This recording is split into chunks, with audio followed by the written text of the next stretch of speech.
Well, good evening from London. Welcome to Piers Morgan Uncensored. Today, Harry and Meghan torch what little was left of their relationship with the royal family and what little was left, frankly, of their own reputations. Last week was mostly sycophantic. This latest instalment was downright seditious.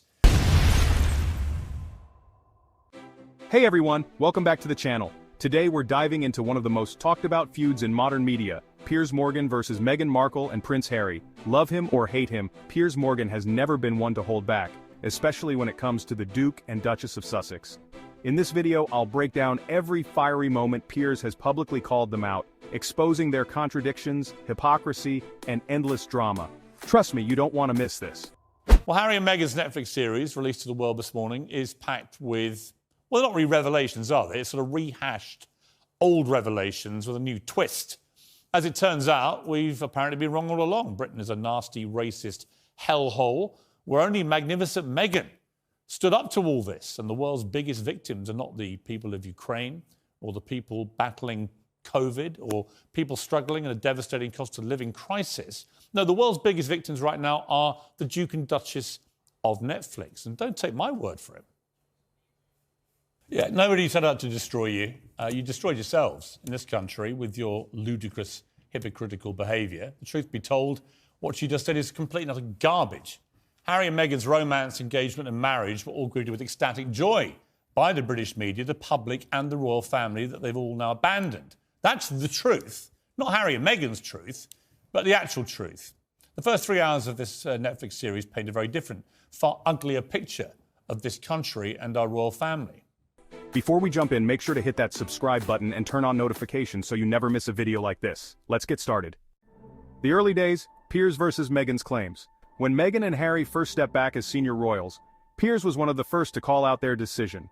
Remember when they announced they wanted privacy only to turn around and ink a massive Netflix deal? Piers wasn't having it. He famously said, "If you want privacy, why are you giving Oprah interviews and filming a reality series?" And honestly, wasn't he onto something there? Comment below if you agree with Piers' take on this one. 8 days after the relationship became public, I put out a statement calling out the racist undertones of articles and headlines that were written by the British press. I wasn't thinking about how race played a part in any of this. I genuinely didn't think about it. Race element. I sometimes call the Commonwealth Empire 2.0 because that is what it is. There is a huge level of unconscious bias. The thing with unconscious bias is it's actually no one's fault. But once it's been pointed out or identified within yourself, you then need to make it right. Yep, we're all racist, apparently. Sounds like a different country, but let's be clear, Britain's one of the most tolerant and multicultural nations in the world. We celebrated the glamorous modern flair of the new young royals. We eulogised the newly biracial monarchy as the fresh face of 21st century Britain. I wrote newspaper columns about it myself, including on the day of the wedding. The press and public only turned on Harry and Meghan when their behaviour became obnoxious, self-serving and rankly hypocritical. Sadly, millions of people around the world will watch this series and they'll believe it. They'll believe the smears about Britain and our monarchy, that we're a bunch of bigoted and hateful people. They even blamed Brexit for the racism which apparently was aimed at Meghan Markle, which is just completely absurd. But by far the most sickening part of this show for me was the constant use of Harry's late mother, Princess Diana, to stoke sympathy for Meghan. So much of what Meghan is and how she is so similar to my mum. She has the same compassion, she has the same empathy, she has the same confidence. She has this warmth about her. Who's that? I accept that there will be people around the world who fundamentally disagree with what I've done and how I've done it. But I knew that I had to do everything I could to protect my family. Hey, Grandma. The Oprah interview fallout. Then came that Oprah interview. Meghan dropped bombshells about racism, mental health, and feeling unsupported by the royal family. But Piers didn't hold back. He called the entire interview a 2-hour pity party and accused Meghan of exaggerating the truth. This led to that infamous moment on Good Morning Britain where Piers stormed off set after being confronted for his remarks. It was one of the most talked about TV moments of the year, and guess what? It only made Piers' critique of the Sussexes even louder. Nothing says protecting your family like putting your kids in a reality TV series, does it? Having known both women Princess Diana and Meghan Markle, I can say with absolute certainty they had nothing in common whatsoever. I couldn't think of two women more different. When it comes to compassion and empathy, where's Meghan's been for her own father? She completely disowned him, as she did all her wedding, actually, before the wedding, as this series makes clear. He just suffered a stroke a few months ago. Miss Compassion hasn't even bothered to call her father to ask how he is, and the answer, as we'll find out tonight from his son Thomas, is he's not well at all. Harry's never even met the man whose daughter he married. Doesn't care. Mr. Empathy, Mr. Compassion. Yet this man, Thomas Markle, raised Meghan on his own for many years. That wasn't in the documentary. That was glossed over. That was ignored. Just like he is now. He lives 70 miles away from them. It's about an hour-long cab ride. Never seen his grandchildren. This show is packed with the kind of spurious claims and hypocrisy that have become the Sussex signature. We learned they began making videos about their heroic journey 6 months before their Netflix deal was even announced, and right at the start of a pandemic that was killing thousands of people every day. Their only concern was their own situation. So we had to flee the country for family privacy, says Harry, as we watch a $100 million documentary in which he flaunts his young children and shares private text messages, intimate photographs for the entire world to see. When it comes to paparazzi, I had more paparazzi outside my house when I was forced to leave my old job for disbelieving Princess Pinocchio's lies than I saw actually outside their houses at any stage. One of Piers' sharpest criticisms has been Meghan's treatment of her own family, particularly her father, Thomas Markle. Piers didn't shy away from pointing out the irony of Meghan preaching compassion while cutting off her dad completely. He even said, "How can you talk about empathy when your father hasn't even met your children?" Ouch. Whether you agree or not, Piers made a valid point here that many people found hard to ignore. When Harry and Meghan's Netflix docuseries dropped, Piers dubbed it a $100 million wine-a-thon. Of this documentary. Maybe their mob scenes are to come.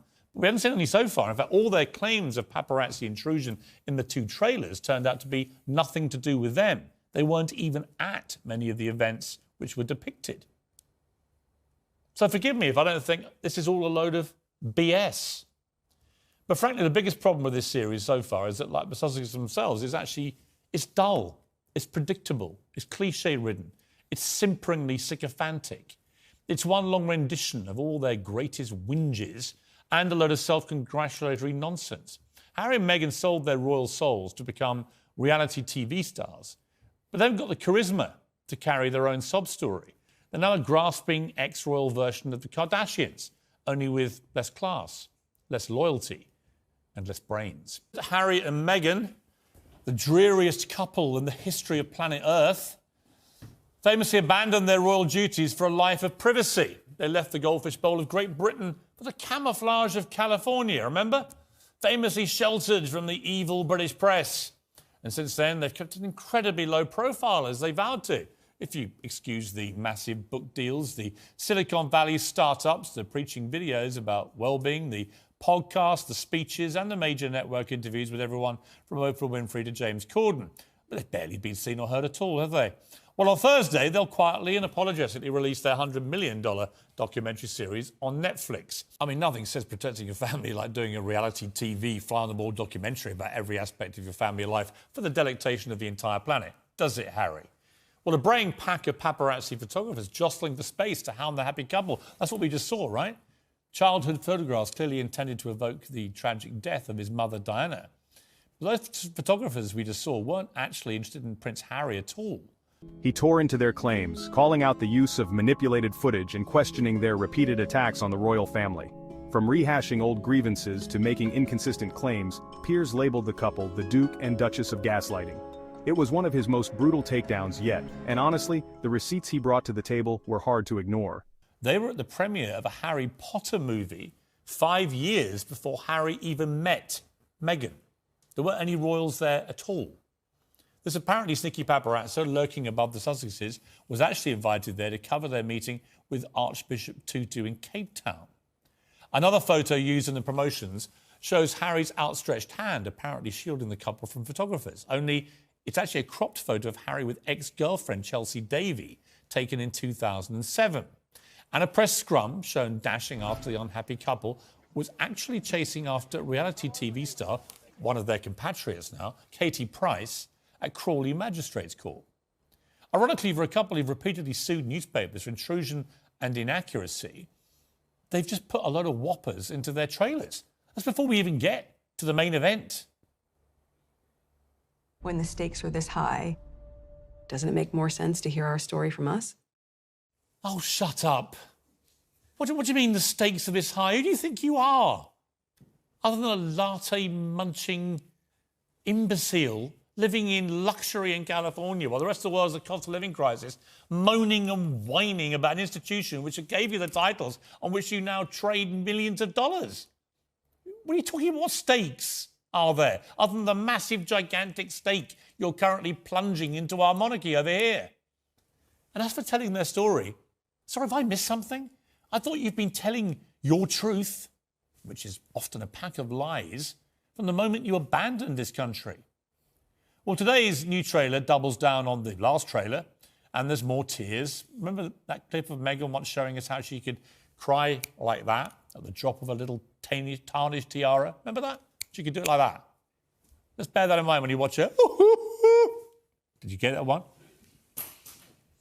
And as for the shameful comparisons with Princess Diana, One of Piers' consistent arguments has been that Harry and Meghan should lose their royal titles. He's argued that their actions, from trashing the monarchy to cashing in on their status, make them unworthy of being Duke and Duchess. His conclusion? Strip the titles, cut the ties, and let them live as private citizens like they claim to want. Whether you agree or not, it's clear that Piers isn't backing down anytime soon. I remember Prince Harry being very, very angry about the media exploiting his mother for commercial gain. Yeah, what has he done with this Netflix series?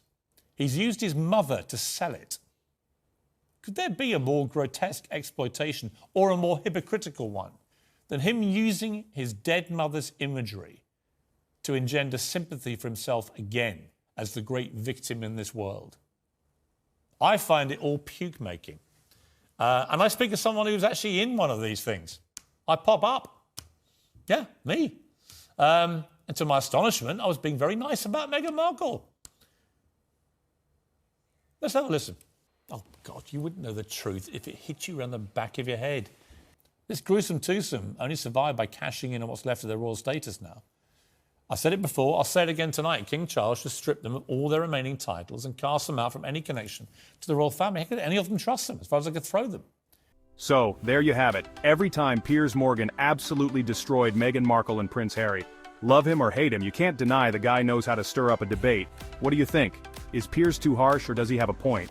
Drop your thoughts in the comments below and let's keep the conversation going. And hey, if you enjoyed this video, don't forget to smash that like button, share it with your friends, and of course hit subscribe to join our growing community. Thanks for watching, and I'll see you in the next one. Outro screen with subscribe button and suggested videos.